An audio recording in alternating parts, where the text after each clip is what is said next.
come here. Yeah, come.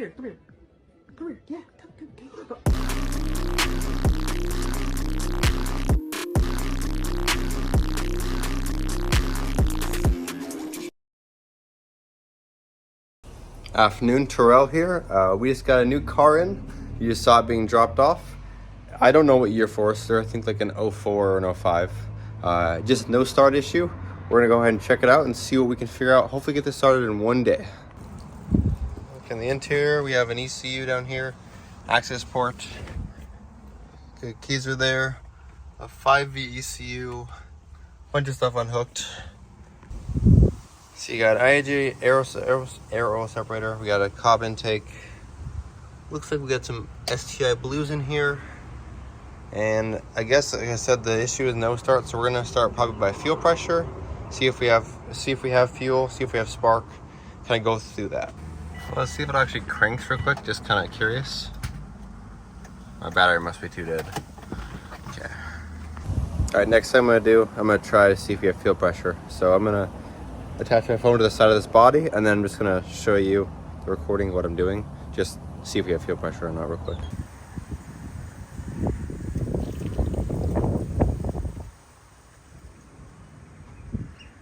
Well, after reviewing the footage, you can see that we obviously have fuel pressure. So it's not fuel. Let's see if we have spark now. Let's throw the battery charger on this battery and just see if I can get it to crank and see if we can get any kind of a sound like it's gonna start or not. All right, let's see if she'll crank now.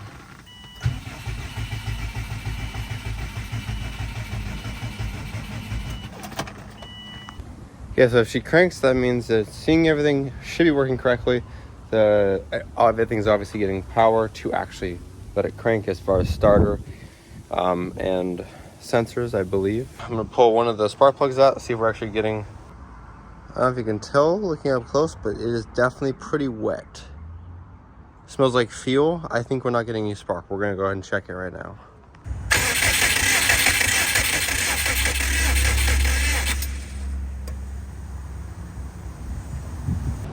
Well, our problem is that we have no spark.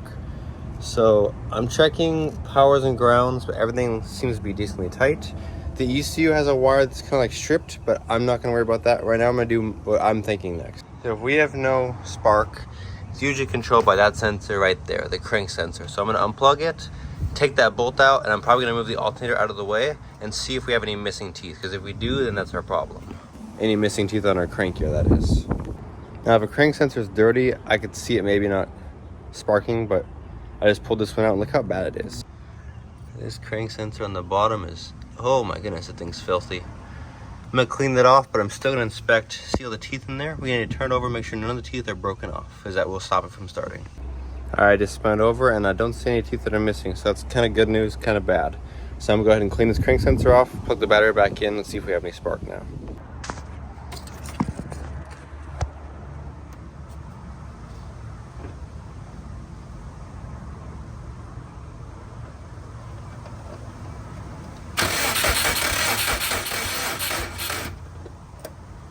All right, battery is dying, but we still don't have any ignition, spark from what I can tell. So I'm gonna go ahead and check to make sure the ignition fuse on the inside of the car is actually good. And then I'm gonna communicate with this man and make sure the ECU is correct and it's not just the wrong ECU for the car, because I believe that would stop from sparking, and then kind of go from there. Quite certain every Subaru is pretty much the same. The ignition fuse is inside the inside of the car fuse box. And it's right there. It's always gonna be number 15, I believe. Pretty much every single Subaru. I meant number 11, but it's a 15 amp fuse. And she looks good. No, not blown. All right, I just talked to the guy, and I didn't realize this intake and this wiring harness was actually from an 06 WRX. It has the air pumps and stuff. I should have caught that at first, but I didn't. Anyhow, so that's our issue. This wire here is not plugged in. It should be smaller and connected to there. So I believe that's why we don't have spark. That's why this car doesn't run. Once he gets a different wiring harness, we're good to go. All right, parts just got dropped off and on this Forester. And instead of just doing a wiring harness swap, we're actually doing the entire intake manifold. So I'm gonna go ahead and time lapse removing the intake manifold and then installing the new one. Okay, let's go.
All right, intake manifold's off.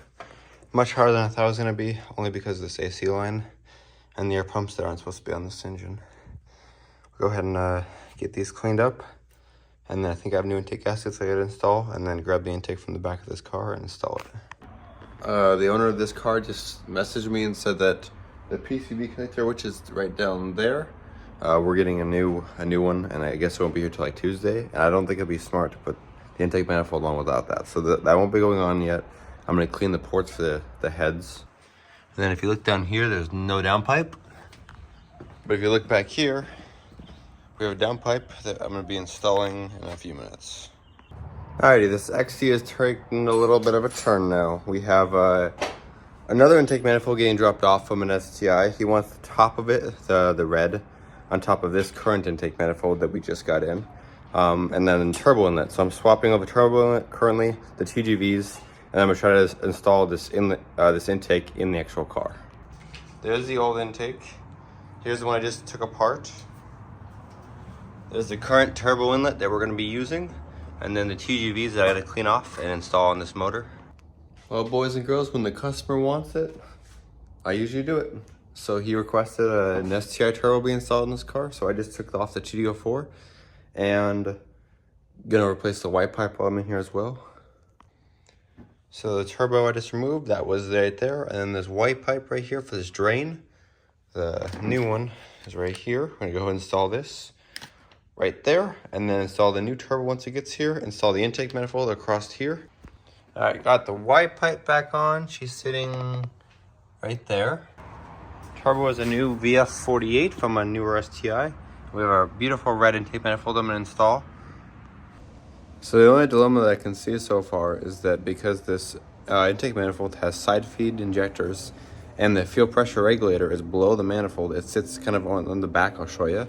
So the fuel pressure, the vacuum line sits right here. And the new manifold, the vacuum line sits over here. So I'm gonna just have to route it across nicely into here. I just installed the turbo back on the car. It was super simple, so I didn't record it, but I will record this intake manifold being placed on the other side. And there we go. He's on here.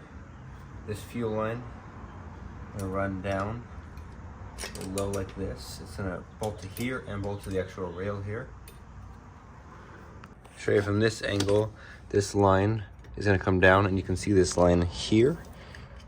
I already have a clamp on it, so I'm just gonna throw it in there, just so you can see it on camera. Goes down just like that. We get that in there nice and tight, and then I'll bolt up the entire intake and get all the gaskets and everything. Not the gaskets, the harness connected.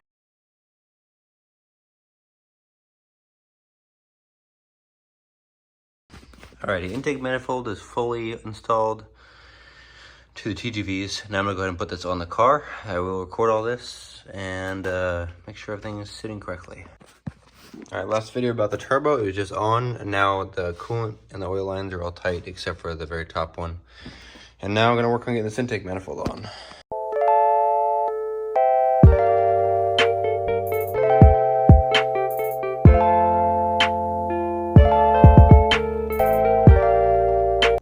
Well, that went on a lot smoother than it came off. So I'm gonna go ahead and hook up all electronics, make sure I'm not missing anything. I did find the knock sensor is different because we did swap wiring harnesses. So I'm gonna go ahead and swap that.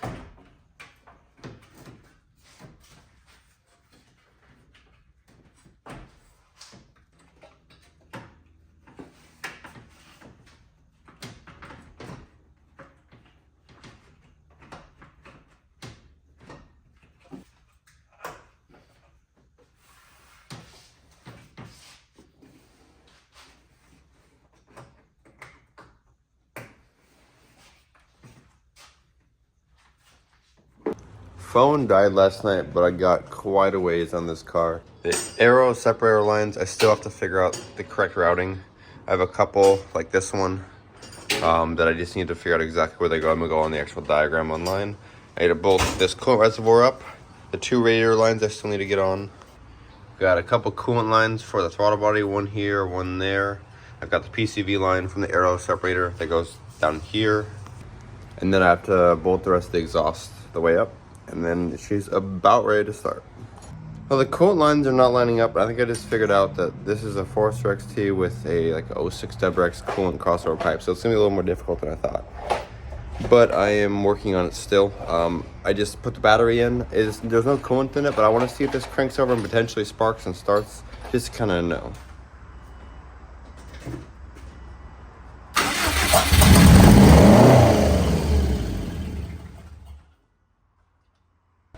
Well, for some reason it read really high. I'm not honestly quite sure why, but at least it started right up. So this is good news. I'm gonna get the exhaust put back together the rest of the way, and we're gonna see if we can get this thing complete today. Okay, it has been a day, but it's been a good day. So this this Forester went to AutoZone, got a new line for here, and then the bottom one, you can see kind of, it goes across, it's right there, and they're both holding, and the coolant is slowly going inside the car. All of the aero separator lines, there, and all of them are all attached correctly. So the next step is going to be the intercooler on here. I got the exhaust bolts on, so the exhaust is done now. So the only thing that's really left is bleeding the brakes, and I did it 1 round already, and we still have a lot of air on the lines. So I'm probably going to have to do quite a bit more bleeding, but I'm probably going to get the intercooler on and start this car and just see how she runs and make sure she doesn't have any obvious leaks. I'm going to do this real time, see how fast I can get this on. Huge. Damn. All right.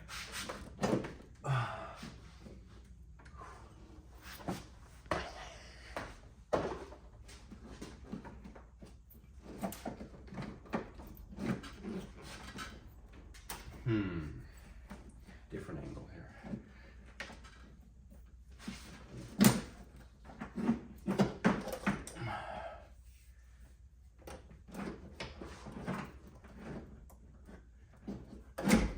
So I can do the turbo side first.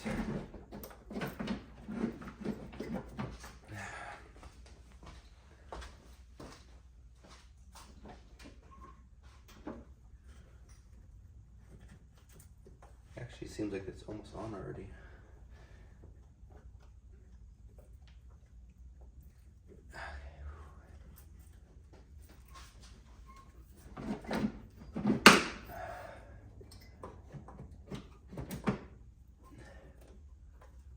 That thing is going to be a pain.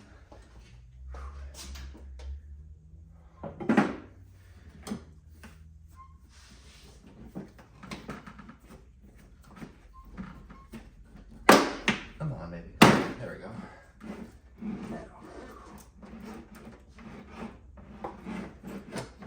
There's that on.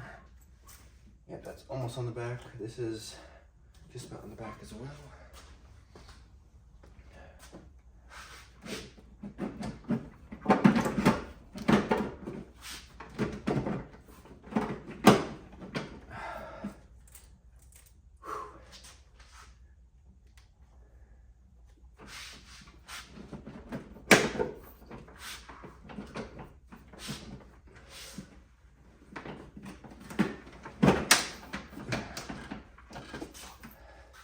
That's insanely massive, but it's on.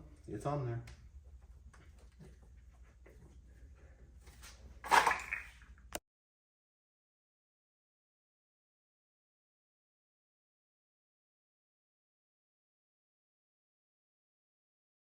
I struggled way too long with a lower intercooler clamp, and I had to take it off because it wasn't big enough. But the intercooler's on, everything's tight. I'm gonna go ahead and start it and make sure I don't have any coolant leaks. And then I think the last thing is gonna just be getting the brakes fully bled and tuning.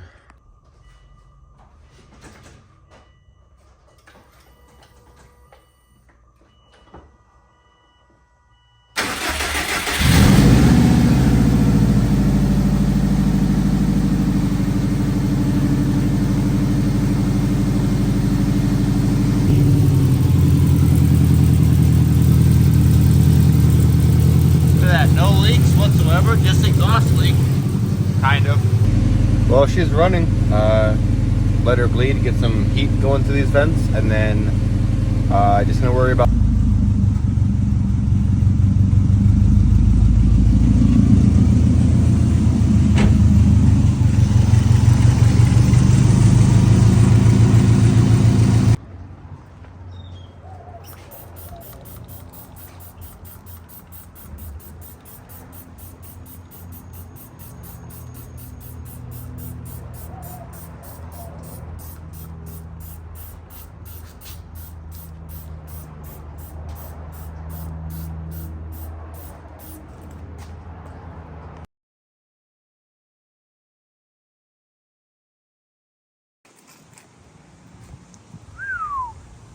She looks good.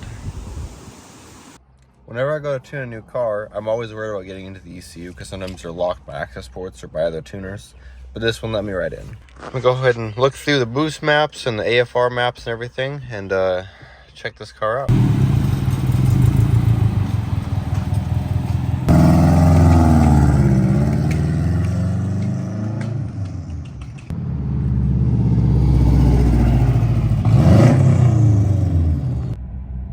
The incredibly loud exhaust is because we have a bung for rear 2 sensor that actually isn't in, so you can just hear the exhaust coming out. All right, thank you for watching. If you like that, please subscribe, press like button, comment below. If you want to see more Forester content, let me know.